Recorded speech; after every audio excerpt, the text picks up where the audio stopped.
With the ever-looming threat of mediocre live-action Disney remakes on the horizon, when will I be free?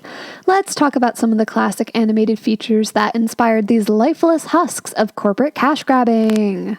If I were to ask you who is the smartest Disney princess, I would guess most of you would probably say Belle, as being well-read is her most defining characteristic and her father is an inventor. Maybe some of you could argue that Ariel's deep curiosity for human culture and desire to understand how the surface world functions basically makes her an aquatic anthropologist? One or two of you might even bring up that Kida is able to speak multiple languages, single-handedly conducts her own hands-on research trying to unravel the mystery of her own culture's lost technology, and is 8,000 years old. Is that right? 8,000? Okay. Well. And to that I say, first of all, you know you're cheating because Kida, like many, is snubbed on the official Disney princess listing trademark. And two, I'm very impressed you remembered Kida. As while Atlantis the Lost Empire is a beautifully animated movie, and I have a huge soft spot for it, not many people seem to remember it. Well done. But no, as you already know from the title, the smartest Disney princess is Mulan. Mulan's film, in many ways, is a response to the constantly updating Disney princess formula and 90s feminism at its peak. In the beginning, Disney didn't have a formula at all. They were adapting fairy tales of all kinds, not just the ones with princesses. While Snow White was their first animated feature film and had a princess as the title character, she's not really the driving force. Arguably, more personality and development was given to the dwarves than to her. That's why the original classic Big Three princesses were made about 10 years apart from each other, respectively. They weren't a brand yet. They were just films about princesses, not princess films, which is why the characters of the princesses themselves were allowed to be underdeveloped, to say the least. The next princess film wouldn't be made until 20 years after Sleeping Beauty in 1989. Walt is dead, and the company is struggling under, shall we say, mismanaged leadership. It's the Renaissance, baby. The Renaissance protagonists are all undeniably the stars of their own movies. They all have some form of agency expressed through an I want song, yet still usually end on a kiss and marriage. Technically, the Disney Renaissance officially ends with Tarzan, but I would argue that the Renaissance is split more into two halves of true classics and then cult classics. The first half consisting of true classics everyone has seen and basically unequivocally agrees these movies are good, and after The Lion King, opinions become more divisive, less universally beloved. You may have watched only one or two of these consistently growing up, and you may have fond feelings for a couple, but not all of them. Notably, the first couple films that started the Renaissance are separated by their visual identity. The Little Mermaid, Beauty and the Beast, and Aladdin's characters are all drawn in the same style, in large part because Glenn Keane, who designed Ariel, worked as a supervising animator for those films, as well as Pocahontas. They also have a similar musical identity, as Alan Menken and Howard Ashman both worked on the music until Ashman's untimely death, but I don't actually know anything about music, so I'm not going to talk about that at all. The later films have a more diverse visual identity, with exaggerated or angular designs coupled with groundbreaking computer animation, and this is reflected in characters' writing as well as the stories being told about these characters. The difference in writing of female leads is most apparent after Aurora. Audiences were no longer satisfied with the princess basically being a pleasant vehicle for the narrative. She needs flaws, motivation, and agency, but it's not enough for her to have a personality. She has to be a role model for young girls, so she has to be tough. She can't want to get married or wait for a prince to save her. She has to save herself, because all of those other character traits are now bad for some reason. Mulan is the last princess of the Renaissance, and the last for a while, as Tatiana wouldn't be added until 2009, 11 years later. She's the main character of her story, the third princess of color. She has her own fight scene. She isn't sexualized in a way that a lot of other Disney women of color were at the time, and at the end, Shang and she don't even kiss. This is why she feels closer to the modern idea of a Disney princess than she does to any of her earlier Renaissance counterparts. She's certainly more similar to modern princesses in terms of her agency not defined by romance than her predecessors, as Pocahontas was a thing that happened, and Jasmine wasn't even the lead in her movie. This gap might be because many of the iconic ladies of the second half of the Disney Renaissance weren't princesses or weren't the leads in their movies. Esmeralda gets a fight scene, and Megara is teamed up with the bad guy, and I don't remember a lot about Jane from Tarzan, but rule of three? So this is what I mean when I say that Mulan is the embodiment of peak 90s feminism. The standards have to be changed. It's not enough for her to be a well-rounded character. She has to be that, but also tough in some way, which is why I think the first thing people remember about Mulan is that she's a warrior. She dresses like a man and fights like one too, which is fine, except that description actually sells her short, because Mulan is so much more than that.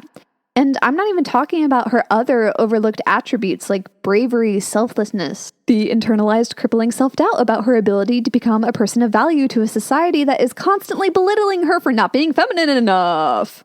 Sorry, I really like this movie. Mulan's real skill in combat isn't her actual fighting prowess like her swordsmanship or archery skills, even though she's great at all that.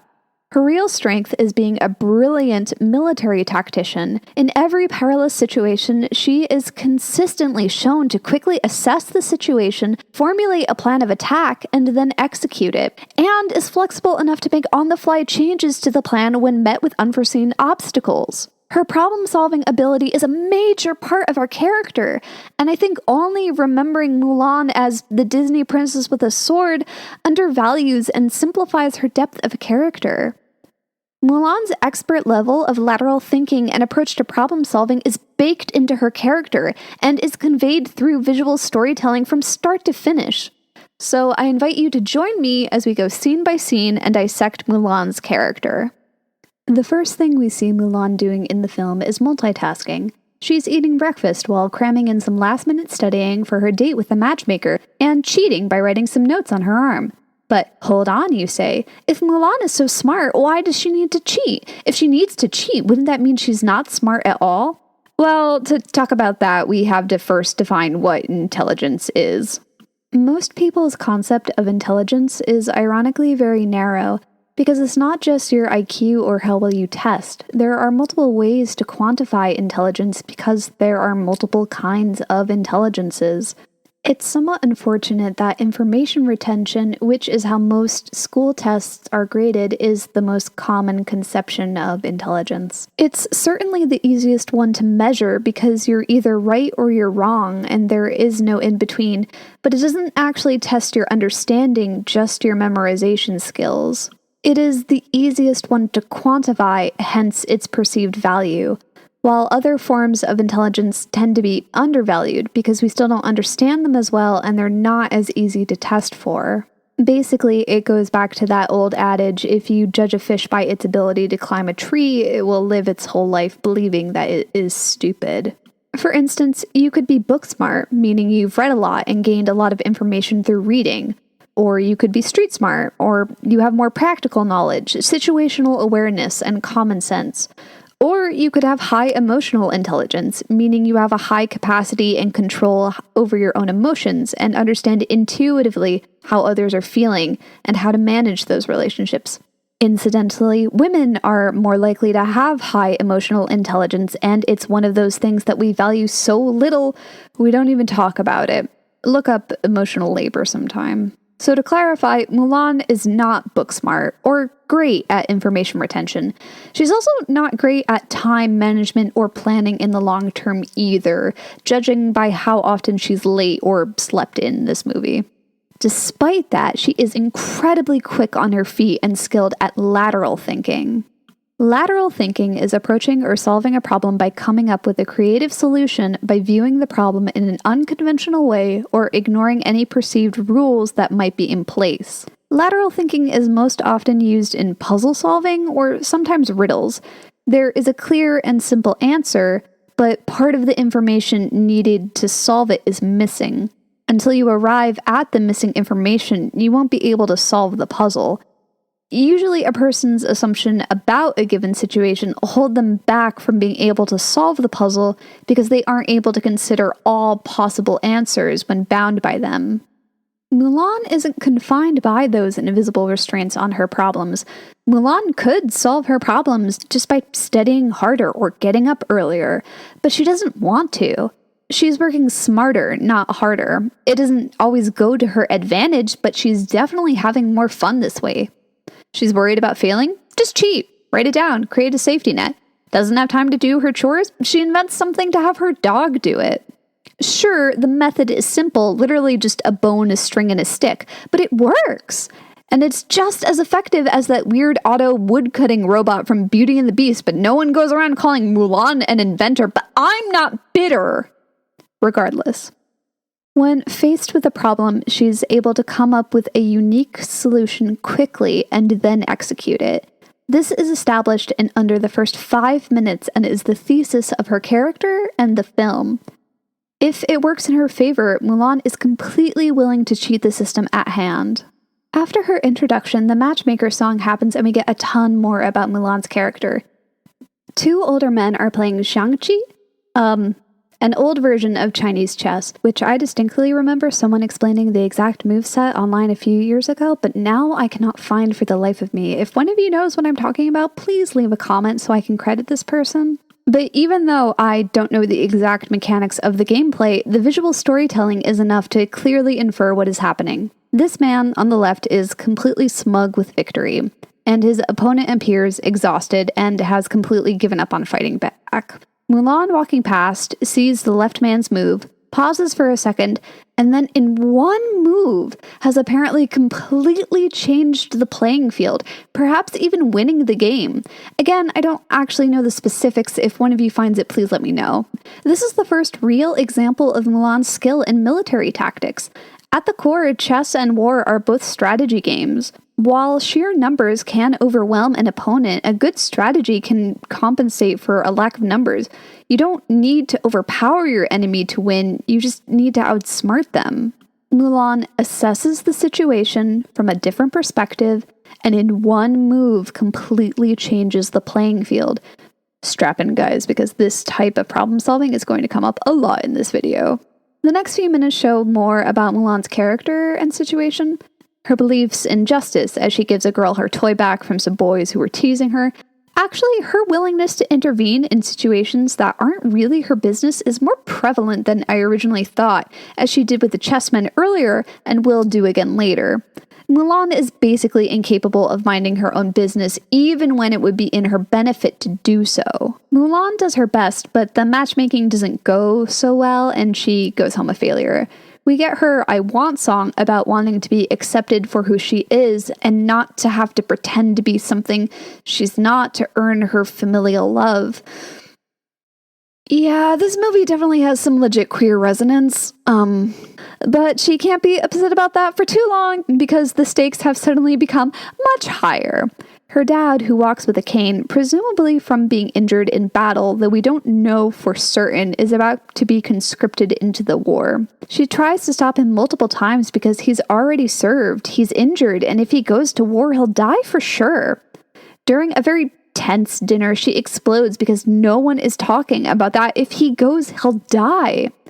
The argument results in Mulan running out, weeping over the impending loss of her father and her own inadequacy and ability to behave properly in the role she's been forced into. Her feelings of complete powerlessness over the situation at hand overwhelm her. Rain pours as thunder rumbles in the distance. Mulan is curled in on herself, drenched beneath the great stone dragon. She watches the silhouette of her father and mother lit only by candlelight framed through the window, having some sort of emotional moment. She leaves him and he blows the candle out, leaving him alone in darkness. And then, the coolest scene in this movie happens. The music swells, and the camera zooms in on Mulan's face. We watch her thinking, unsure at the problem she is facing, and then her brows knit in grim determination, because Mulan isn't going to let her father die. She'll steal his sword, his armor, pose as a male soldier, and go to the war in his place. She has no older brother. She doesn't want her father to die, but more than that, she wants an opportunity to prove herself, to prove that she can be something, that she can do great things if only she's given the chance. Everything about this scene is iconic. The slow build of the music, from soft, eerie instrumentals into a full-on synth bop. The complete lack of dialogue, how her decision is completely internal and only shown through the visuals and music. The bombastic horns that come to life the moment Mulan cuts her hair, showing her resolve that there's no turning back. It's so good. I really like this movie, guys.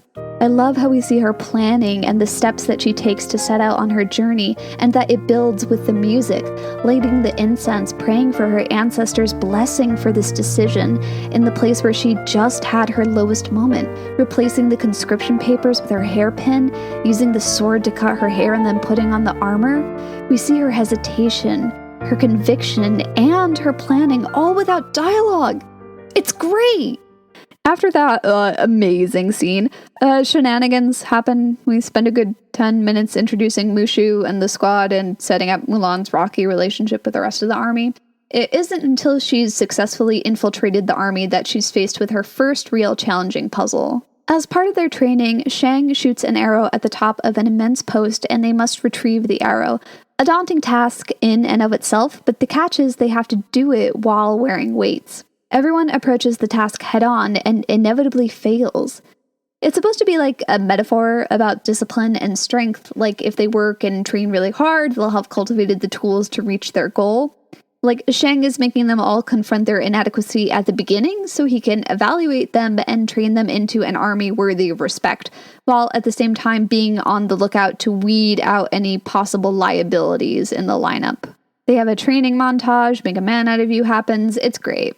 Being beginners, everyone is understandably terrible, but Mulan, as she is through this entire movie, is at a disadvantage even comparatively to the rest. Her cushy lifestyle and gender means she's struggling to keep up the pace with everyone else. After several incidents, Shang evaluates her to be a detriment and dismisses her from the army. It's her out. She can go home. Except she doesn't. The shadow of the pillar crosses her face. She tries one more time, fails, and then comes up with a creative solution to an impossible problem. Tying the weights together, she is able to use them to climb up and reach the arrow and earn her spot among her comrades, ostensibly inspiring them to greatness, as well as after that moment they all improve dramatically. More shenanigans happen. Mushu gets them to go to the front lines. Girl We're Fighting For is playing loudly in the group. It's a great comedic song. Until it's not. And the reality of this movie sinks in, and what is actually at stake for these people is shown while keeping its G rating. Are you kidding me? There are bodies in the snow. We see the bodies. Lilo and Stitch had a PG rating, man. Lilo and Stitch. Man, things were different in the 90s. Everything very quickly goes south as we, the audience, as well as the army, realize, oh, right, this is a war. We're going to fight and kill people and be killed. Otherwise, the capital is going to be invaded and destroyed. Resolve hardened, but with considerably much lower morale, things go south when a stray shot gives away their position to the Huns. Mulan's crew are completely outnumbered. Death screams on the horizon, coming for them, unstoppable. Mulan is faced with another impossible problem with insurmountable odds stacked against her, and this time she doesn't have all night to come up with a plan. It's physically impossible for them to win. There's no way they can beat the odds. They're completely outnumbered. So what does Mulan do? She cheats the system. Instead of trying to kill the leader, she uses the terrain to her advantage and causes an avalanche that single-handedly wipes out almost the entirety of the forces in one blow. Mulan is the only Disney princess with a body count in the hundreds. Like, this is an incredible achievement, and she accomplished it with no losses to her own party. With everything else, Mulan has had at least a little bit of time to plan, but Mulan isn't just smart, she's quick on her feet. She formulated that plan in seconds of seeing the mountain. She can adapt quickly to her environment and situational needs, turning small resources into a huge advantage. More shenanigans ensue. Mandatory third act, you lied to me reveal. Mulan hits her lowest moment. No one listens to her anymore. Yada yada. The Emperor is kidnapped by the surviving Han forces, and I think this is the only verbal recognition we get about Mulan's strategy, where she comes in and says that she has an idea. We're quickly approaching the end of this movie, and while I think the arrow and the mountain are the two main examples of Mulan's lateral thinking, there are a bunch of small things that happen in quick succession in the climax, so we're just going to go through them really quickly. The army is trying to break in through the front door. Mulan immediately realizes that is futile, so they have to sneak in instead. They dress in drag so that they won't be caught. They use the method of using the weights to climb the pillars, cutting off the escape, so even though she's trapped, Zhan Yu can never get the Emperor. Mulan admits that she is literally making this up on the fly and is able to, again, make a plan to blow Zhan Yu into smithereens with explosives, since she can't beat him in single combat. And this last one is my favorite. She's trapped on the roof, and the only thing she has to defend herself is a paper fan, which you might remember from the beginning in the matchmaker scene where she uses it to hide her cheating.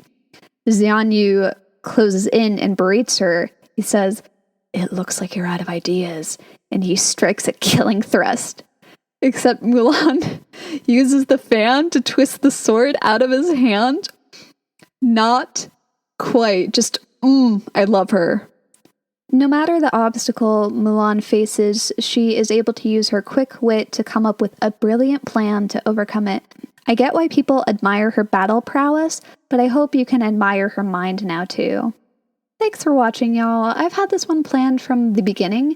It was one of my shower thought essays, and the more I thought about it, the more I realized just how many instances of Mulan's puzzle solving were in the movie.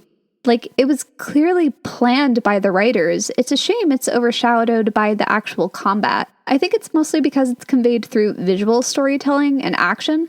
No one is ever like, "Wow, Mulan, you sure do come up with a lot of great plans." Is that how humans talk? Wow.